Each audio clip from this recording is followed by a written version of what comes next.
Bismillahirrahmanirrahim. Assalamualaikum warahmatullahi wabarakatuh. Bertemu lagi dengan saya, Asya Quranul Hafizah.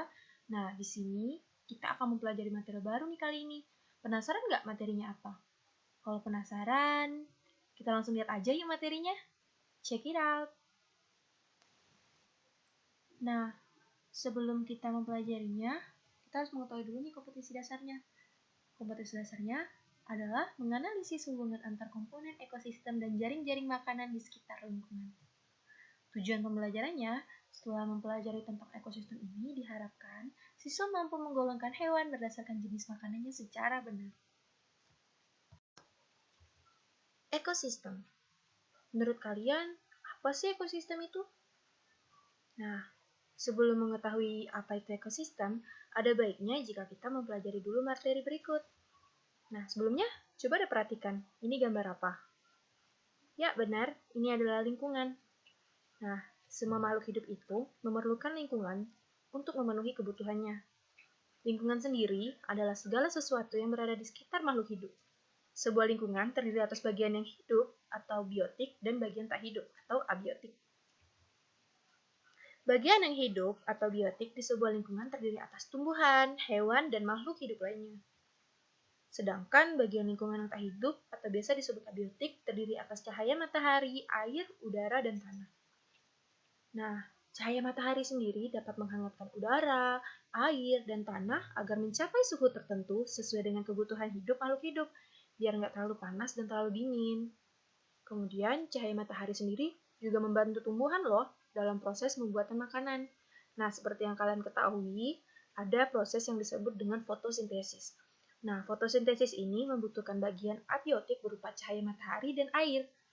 Nah, air dan tanah ini merupakan bagian yang tak kalah penting dari sebuah lingkungan. Air yang turun dalam bentuk hujan meresap ke dalam tanah. Nah, kemudian air di dalam tanah itu akan dimanfaatkan oleh tumbuhan yang hidup di atasnya dan hidup kecil lainnya yang hidup di dalam dan di atas tanah. Air juga dapat berguna banyak loh bagi teman-teman. Air itu biasanya kita gunakan untuk kebutuhan kita sehari-hari seperti memasak, minum, mencuci, dan banyak hal lainnya.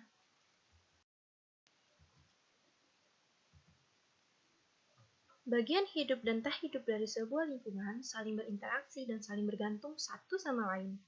Interaksi yang terjadi antar makhluk hidup inilah yang disebut dengan ekosistem.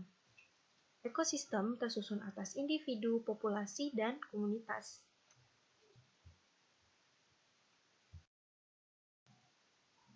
Nah, dalam gambar ini dijelaskan bahwa dalam ekosistem terdapat 3 komponen yaitu komunitas, populasi, dan individu.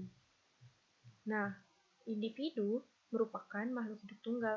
Individu ini tersendiri merupakan komponen paling kecil dalam ekosistem. Contohnya adalah seekor kambing, seekor burung, sebuah pohon cemara, sebuah pohon mangga, sebuah ikan, dan lain-lain. Untuk populasi sendiri merupakan kumpulan individu yang sejenis yang menempati suatu daerah tertentu. Contohnya ada di sebuah kolam, terdapat populasi ikan, populasi tumbuhan teratai, dan populasi lumut. Sedangkan komunitas merupakan populasi makhluk hidup yang terdapat di sebuah daerah tertentu. Contohnya adalah komunitas yang berada di sungai. Nah, komunitas yang berada di sungai itu terdiri atas populasi ikan, populasi lumut, populasi tumbuhan-tumbuhan laut lainnya, serta contoh lainnya adalah komunitas padang rumput dan komunitas padang pasir.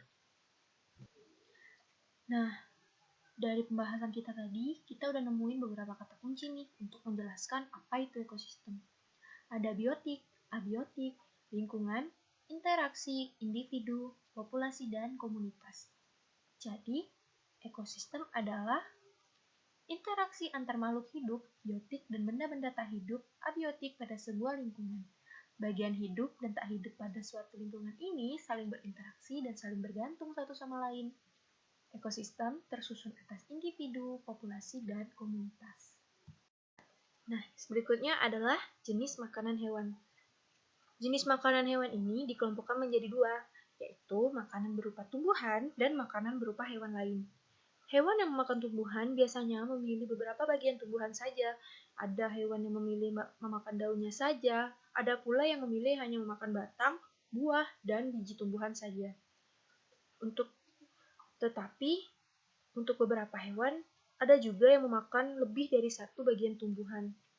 Untuk makanan berupa hewan lain, biasanya hewan yang memiliki tubuh yang lebih besar akan memakan hewan lain yang memiliki tubuh yang lebih kecil sebagai makanannya.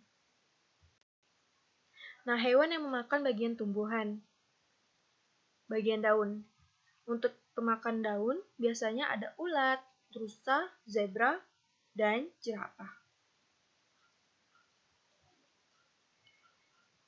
Untuk bagian batang tumbuhan, ada sapi. Sapi itu sangat menyukai batang padi dan batang jagung, juga batang-batang rumput liar lainnya.